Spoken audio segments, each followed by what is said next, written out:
डॉक्टरनी पण केवढं रोज दूध प्यायला सांगितलं. शक्यच नाही, मला जाणारच नाही, त्या वासानेच ढवळतं मला. एक काम करू का, मी आज स्ट्रॉबेरी पल्प घालते, म्हणजे किमान स्ट्रॉबेरी मिल्कशेक सारखं तरी लागेल. एका आंबा घालू, अरे एकदम फ्रेश आहे पण. Mango milkshake. पण आंबा उष्ण असतो ना शुभंकर.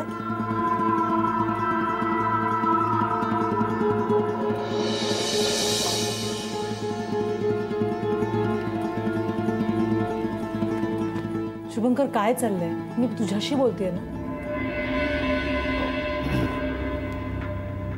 काय अगं जरा फाईल चालत होतो, थोडे प्रॉब्लेम्स चाललेत ऑफिसमध्ये म्हणून. बोल काय? हेच म्हणते मी, तुझं हल्ली कशात लक्षच नसतं. हेच आत्यांना मी समजावून सांगत होते. शुभूचं हल्ली माझ्याकडे लक्षच नसतं. स्वतःहून तर तू माझ्याशी काही बोलतच नाहीस, आणि मी विचारलं तर तुझं लक्षच नसतं. मला काय होतंय, मला त्रास होतोय का, मला काही खावंसं वाटतंय का, मला काही बरं वाटत नाहीये का, हे साधे प्रश्न तुझ्या मनातही येत नाही. आशू जेव्हा घरी होती ना, तेव्हा ऑफिसमधनं आल्यानंतर पहिल्यांदा तू तिच्या रूम मध्ये जायचास, बाळाची चौकशी करायला म्हणे. आशूच्या पोटात बाळ होतं, मग माझ्या पोटात काय?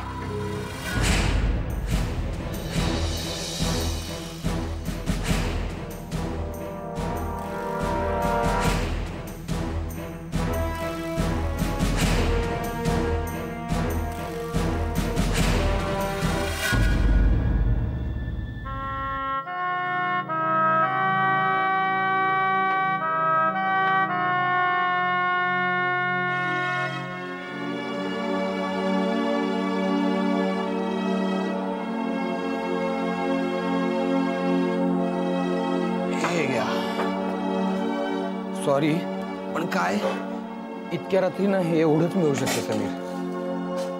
ते काही घरात सामान पण आता शिल्लक राहिलेलं नाहीये. मी सहसा आता घरी फार जेवत नाही, बाहेरूनच जेवण येतो.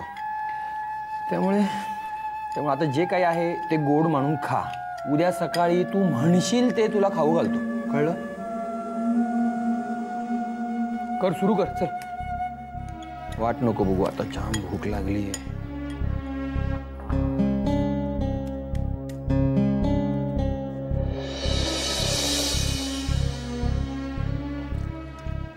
अरे खा ना. कोणाचे कसला विचार करतोय आता? विचार करून पोट भरणार आहे का समीर? प्लीज घे.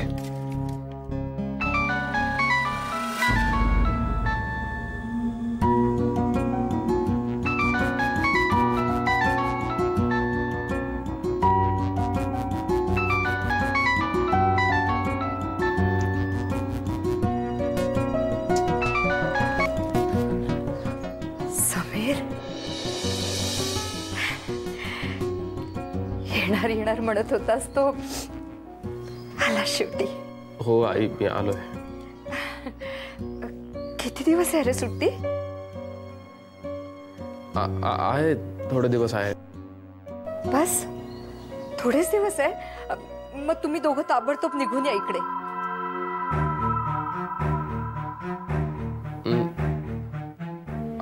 आई अगं, कधी एकदा तुम्हाला दोघांना भेटेन असं झालंय. आशू आहे ना तिकडे, दे तिला फोन, ती बरोबर घेऊन येईल तुला. अरे दे ना, आहे ना तिकडे. असणारच, तू आलायस म्हटल्यावर 1 मिनिट सुद्धा सोडणार नाही तुला. दे. नाही आई, अगं ती इथे नाहीये आणि मी थोडा बिझी आहे. मी कामात आहे, नंतर करू का फोन? हो का रे, आता कामातच आहेस म्हटल्यावर काय बोलणार. पण तुम्ही दोघं लवकर या इकडे. कधी एकदा तुम्हाला भेटती असं झालंय.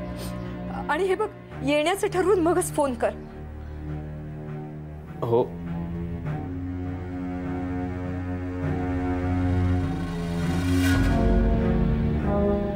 कळलं समीर? माणसाला खोटं का आणि कशासाठी बोलावं लागतं? आपल्याच माणसांना जपण्यासाठी.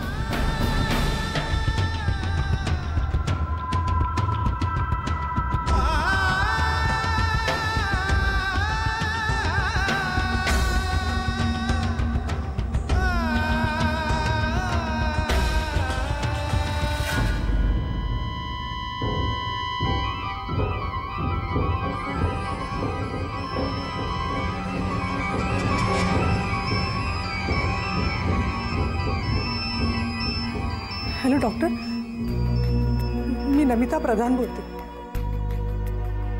नाही नाही, माझी तब्येत ठीक आहे, मला काहीच झालं नाहीये. डॉक्टर, तुम्हाला एक रिक्वेस्ट करायची होती. माझ्या नवऱ्याला माझं बाळ नकोय.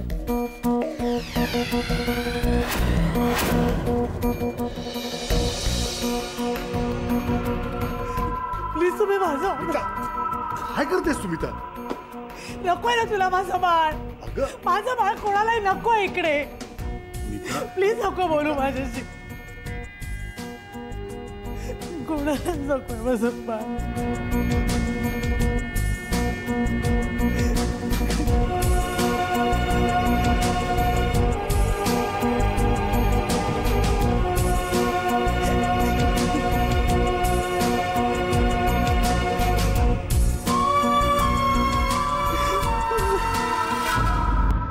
I'm sorry.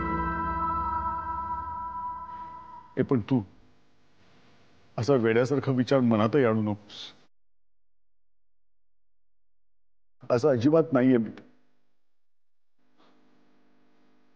आपलं बाळ मला हवंय.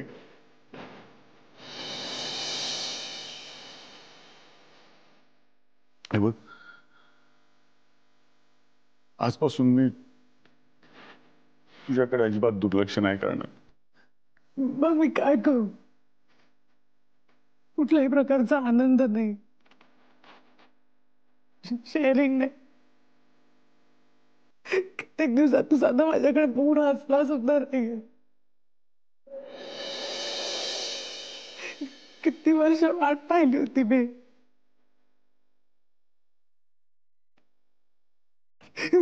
कितीतरी स्वप्न रंगवली होती मी माझ्या संसाराची, पण तू.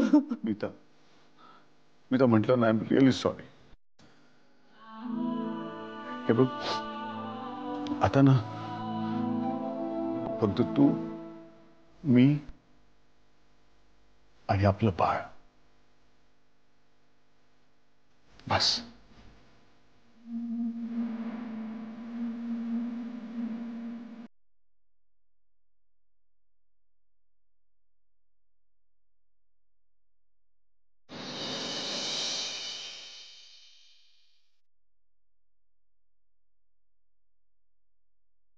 प्रॉमिस.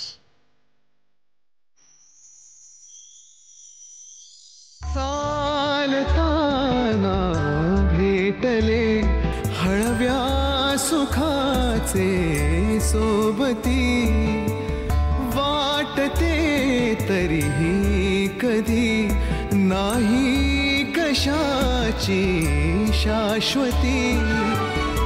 या नव्या वळणावरी तरीही मी एकटारे. मोह भारल्या क्षणांचे बंधन झाले, गुंतण्याचा हाच छंद. अनुबंध हा अनुबंध हा अनुबंध.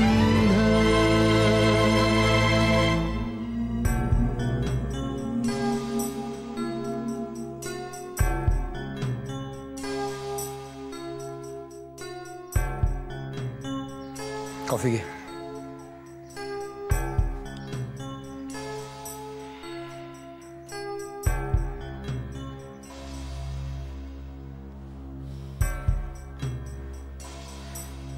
रोहन यार, मी सगळं सोडून जालन्याला परत जायचा निर्णय घेतलाय.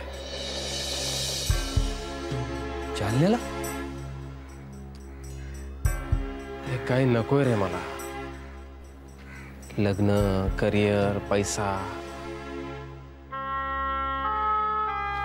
काही नकोय मला. मी जालन्याला जाईन, एखादी छोटीशी नोकरी पकडेन आणि आईजवळ तिथेच राहीन. त्या माझ्या छोट्याशा जगात मी सुखी होतो रे. आणि आईला काय सांगणार आहेस?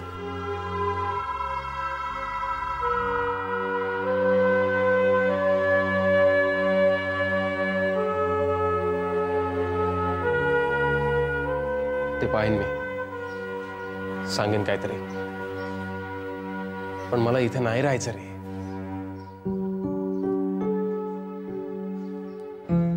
जा, जरूर जा. ढेकडासारखा पळून जा. किती सरोगसीचा प्रयत्न करणार होती तेव्हा मोठं लेक्चर दिलं होतंस मला. पुरुषत्व कुठे गेलं वगैरे विचारत होतास. आता मी तुला विचारतो, ज्या मुलीने तुझ्यावर फरार असल्याचा आरोप येऊ नये, तुझी अमेरिकेत डिग्री घेण्याची इच्छा मोडू नये, तुझी आई मरणाच्या दारातून परत यावी म्हणून हे पाऊल उचललं, त्या मुलीला तू अशा केविलवाण्या परिस्थितीत सोडून जाणार आहेस? जिने तुझ्यावरची सगळी संकट स्वतःवर घेतली, त्या विनोद बर्वेच्या प्रकरणातून तुला सोडवलं, तिला तू एकटीला सोडणार आहेस? आणि काय रे, काय केलं काय तिने? सुशिक्षित आहेस ना? सरोगसीचा अर्थ कळतो ना तुला? आणि फॉरगेट दॅट. बाई म्हणजे केवळ शरीर कार्य समीर. तिने एका मुलाला जन्म दिला म्हणून ती तिला नकोशी झाली. ती तुझ्यासाठी तिच्या प्राणावर उदार झाली, त्याची काहीच किंमत नाहीये. काय त्या शिक्षणाचा उपयोग? आणि विचार जर हे असेच असतील ना जुनाट, तर खरंच अश्विनी इतका त्याग करावा इतकी तुझी लायकी नाही असेल.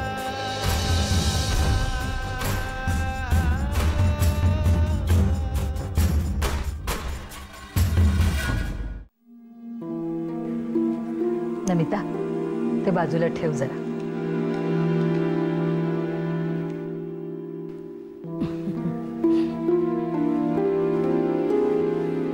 हे काय करताय वंसा? काय करते म्हणजे दृष्ट काढते, दिसत नाही? नाही, त्याबद्दल मला काहीच म्हणायचं नाहीये, पण हे रोजच्या रोज सकाळ संध्याकाळ काय? इरा, दृष्ट आहेच तशी जबर. पोरीकडे मायेच्या नजरेनं बघता का एक जण तरी या घरात? येता जाता घालून पाडून बोलणं चालू असतं आणि घरच्यांचा सोडून बाहेरच्यांचा उदो उदो चालू असतो. हे बघा, या मुद्द्यावर मला वाद घालायचा नाही. फक्त हे दृष्ट वगैरे प्रकरण आत्ताच्या काळात जरा बाजूला ठेवा, एवढंच म्हणायचं होतं. आत्ताच्या काळातल्या नवीन गोष्टी आपल्याशा केल्यातच ना तुम्ही? दिसतातच ना त्याचे परिणाम. अहो पण मा,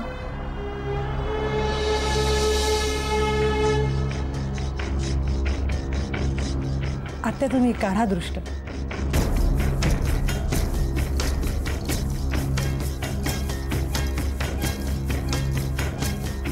आले.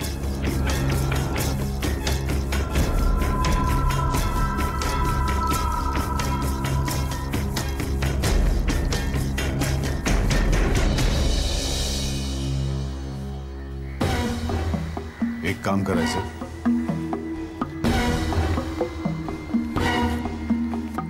हे पाकिट अश्विनीला नेऊन द्यायचं किटीच्या घरी, आणि काम झालं की मला फोन करायचा. Okay sir. पण जरा सांभाळून, कोणालाही कळता कामा नये. Okay sir.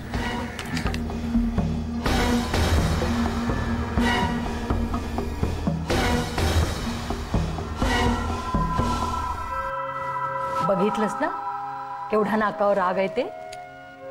जाऊ दे ना आत्या, पण खरंच तुम्ही इथे आलात म्हणून मला खूप आधार वाटतोय.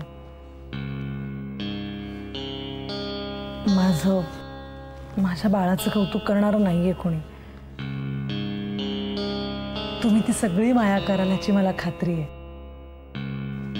शुभंकर सुद्धा आता मी म्हणेन तसं वागणार आहे, तेही केवळ तुमच्यामुळे. माझ्या आईने केलं असतं ना तेवढ्या मायेने आणि काळजीने तुम्ही सगळं करता. खरंच खूप बरं वाटतंय. नमिता, अगं तेवढ्यासाठीच आले ना मी इथं.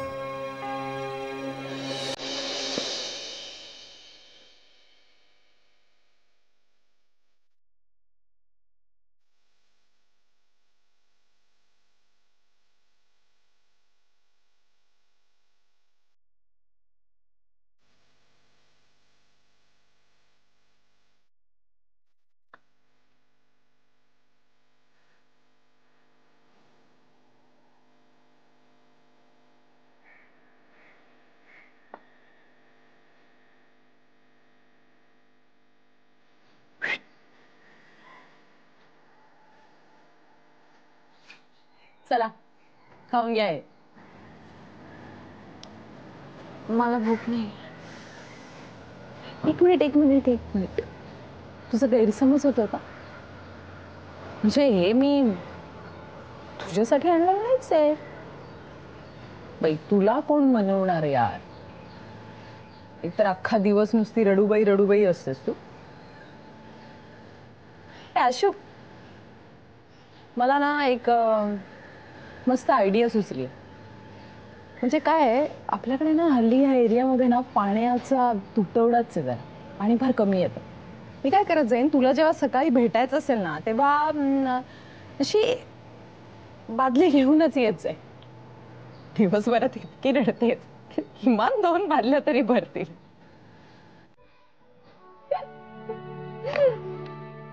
थोडक्यात काय, हे गाणं मी तुझ्यासाठी आणलेलं नाही, कळलं? मी माझं छोटं पिलू आहे ना त्याच्यासाठी आणलंय. क्युटी. आणि आमच्या दोघांमध्ये तू अजिबात पडायचं नाहीस, कळलं? खाऊन घे.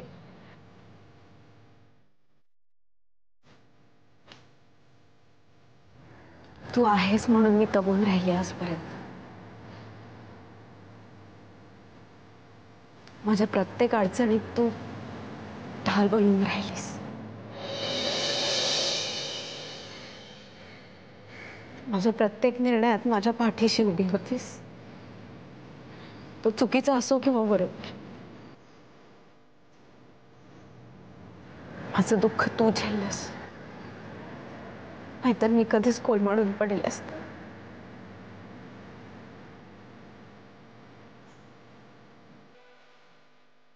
तुझं खूप होत, कारण तुझं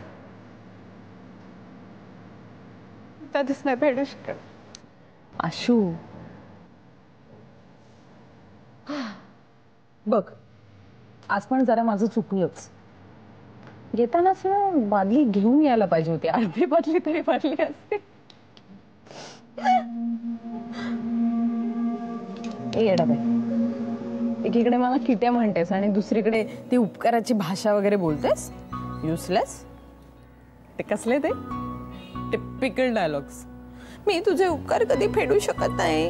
भोसकून टाके ना परत कधी असं बोललेस तर. चला, फार लाड झाले तुमचे. खाऊन घ्या पटकन. ते जे आणलंय ते सगळं संपवायचं, कळलं ना? आणि हो, मी तुला भरवणार नाहीये अजिबात. काय मी तुझे लाड करून करून ना डोक्यावर बसली आहेस माझ्या. खाऊन घे पटकन.